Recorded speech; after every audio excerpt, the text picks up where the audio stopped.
گفتگو ہمیشہ پاک صاف رکھیں۔ آپ کو پتہ ہے اسلام نے غیبت سے اس قدر زیادہ منع کیوں کیا ہے؟ اس لیے کہ غیبت یہ کسی کی عیب جوئی ہوتی ہے، یہ پاکیزہ گفتگو نہیں ہوتی، اسے زنا سے بھی زیادہ برا اور گندا فعل کہا گیا ہے۔ یعنی نبی پاک صلی اللہ تعالی علیہ وسلم نے بیہودہ گفتگو سے منع فرمایا، لا یعنی باتوں سے منع فرمایا۔ ہمارے لب و لہجوں میں، ہمارے انداز میں، ہمارے اٹھنے بیٹھنے میں مذاق کے نام پر، دل لگی کے نام پر بعض اوقات ایسی گفتگو ہو جاتی ہے جو شخصیت سے میچ نہیں کرتی، جو آدمی گفتگو کر رہا ہوتا ہے اس کی پرسنالٹی کے ساتھ میچ نہیں کرتی۔ اپنے لفظوں کو جچا تلا رکھیں، خوبصورت رکھیں، پاکیزہ رکھیں۔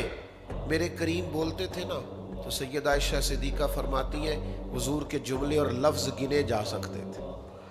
حضور دھیما بولتے، میٹھا بولتے، اور ایک بات دوسرے سے جدا ہوتی، اور محبوب کا لب و لہجہ اتنا حسین ہوتا کہ حضور بولتے جاتے اور جملے دلوں میں گھر کرتے چلے جاتے۔ آپ پاکیزہ بات کریں، آپ عمدہ بات کریں، آپ کوئی ایسی بات نہ کریں جو ذات کے لیے ہو، آپ مقاصد کی گفتگو کریں، معنی خیز بات کریں۔ کچھ لوگ بہت بولتے ہیں، ان کی گفتگو کا بھی وقار ختم ہو جاتا ہے، لوگ کہتے ہیں اس کو تو عادت ہے زیادہ باتیں کرنے کی۔ کچھ لوگ ہر بات کہنا چاہتے ہیں، ہر بات بھی کہنے کی نہیں ہوتی۔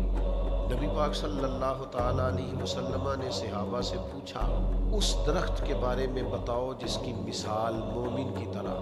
حضرت عبداللہ ابن عمر رضی اللہ تعالیٰ عنہ فرماتے ہیں کہ میں جواب دینا چاہتا تھا، مجھے علم تھا کہ وہ کھجور کا درخت ہے، لیکن میں نے جواب نہیں دیا۔ یہ ضروری نہیں ہے کہ آپ کے پاس معلومات کا خزانہ ہے تو اب آپ کسی بڑے کی پرواہ ہی نہیں کریں۔ فرماتے مجھے علم تھا کہ کھجور کا درخت ہے، حضور پوچھ رہے میں بتا سکتا تھا، لیکن فرماتے میں نے اس لیے نہیں بتایا کہ وہاں بڑے بڑے اکابر صحابہ موجود تھے۔